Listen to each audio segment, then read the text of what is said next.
This video is brought to you by Nebula and TLDR's Race Across Europe.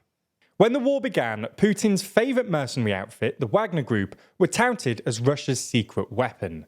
Their brutality in Syria, Libya and the Central African Republic had earned them a reputation as an effective fighting force.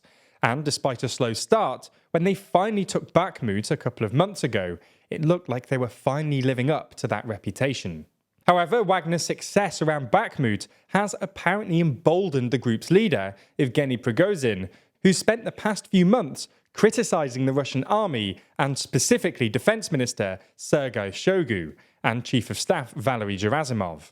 For the most part, Shoigu has kept quiet, but after Prigozhin openly advocated for Shoigu's execution by firing squad last week, it seems like Shoigu has finally had enough.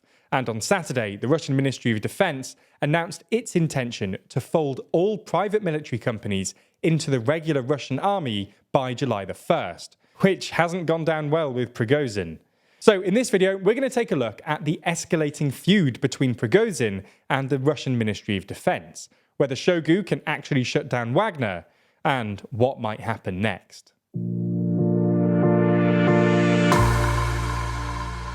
Before we start, if you haven't already, please consider subscribing and ringing the bell to stay in the loop and be notified when we release new videos. So, to understand this story, you need to know a bit about the Wagner Group and the Kremlin's wider affinity towards private military outfits. In the last decade or so, Russia has developed a habit of using private or paramilitary groups to do its bidding. These include the Wagner Group, led by close Putin ally Prigozhin, Ramzan Kadyrov's Chechen mercenaries or the TPR, and LPR militias, which has received copious support from the Russian military.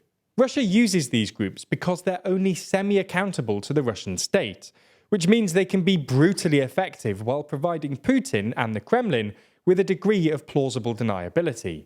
These groups also allow the Kremlin to cover up the true costs of the war, because deaths and military expenditure in these groups don't show up on official statistics, even if they're indirectly funded by the Kremlin. This arrangement worked well until January, when Wagner took Soledar, a small suburb to the north of Bakhmut. Wagner were congratulated on the advance by the Russian Ministry of Defense, who had previously refrained from acknowledging the group.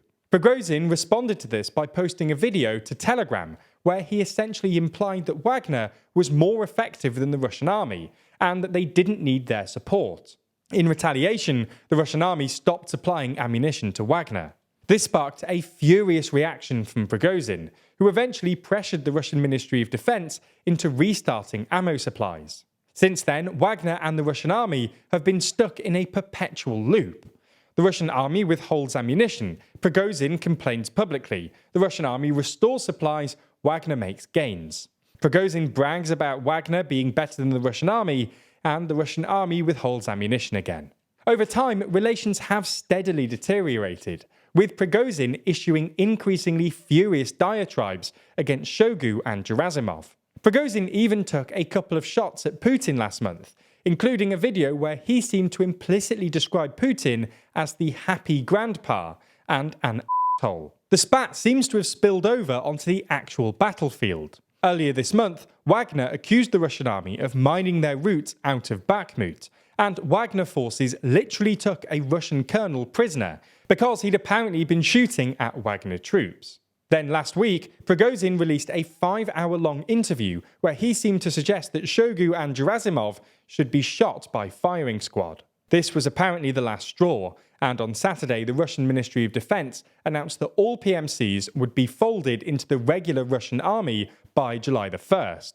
This didn't go down well with Prigozhin, who said that, while Wagner is still subordinate to the interests of the Russian Federation, Wagner troops wouldn't be signing a contract with the Russian Ministry of Defense because, quote, Shoigu cannot manage military formations.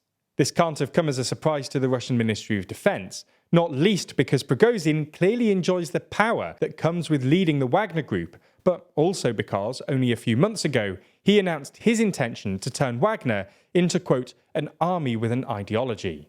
So what happens now? Well, it's unclear. In basically any other country, the main army would either just cut off the dissenting PMC or arrest anyone who resisted the law.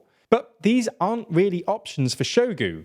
Wagner is just too significant to Russia's war effort for the Kremlin to stop using them, and it's hard to see how they could arrest Prigozhin given his political influence in Russian nationalist circles, and the fact that Wagner forces could literally prevent Shogu and co. from physically detaining him.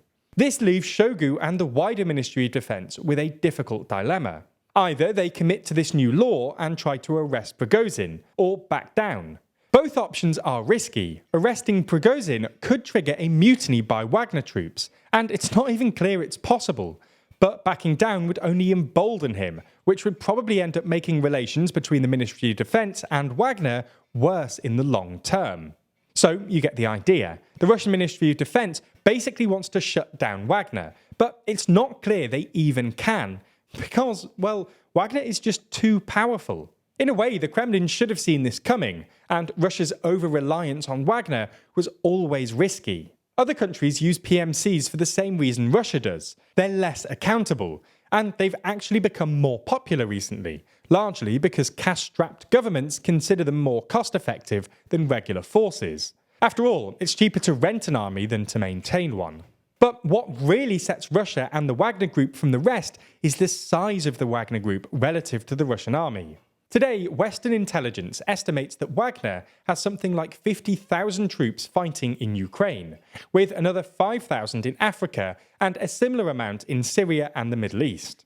Given that the regular Russian army has something like 190,000 troops in Ukraine, this means that Wagner accounts for something like 20% of all troops on the ground. No other large country has been this dependent on a single PMC before, even at the height of the Iraq War, when the US was getting worried about its over-reliance on PMCs. Blackwater, the largest PMC in Iraq, represented less than 5% of the regular US-led coalition forces. The reason other countries don't rely too heavily on one single PMC is for precisely this outcome. They're harder to control if you rely on them too heavily, and don't have leverage over them. Anyway, what happens next is anyone's guess, but the downwards trajectory of Wagner-MOD relations really doesn't bode well for Putin.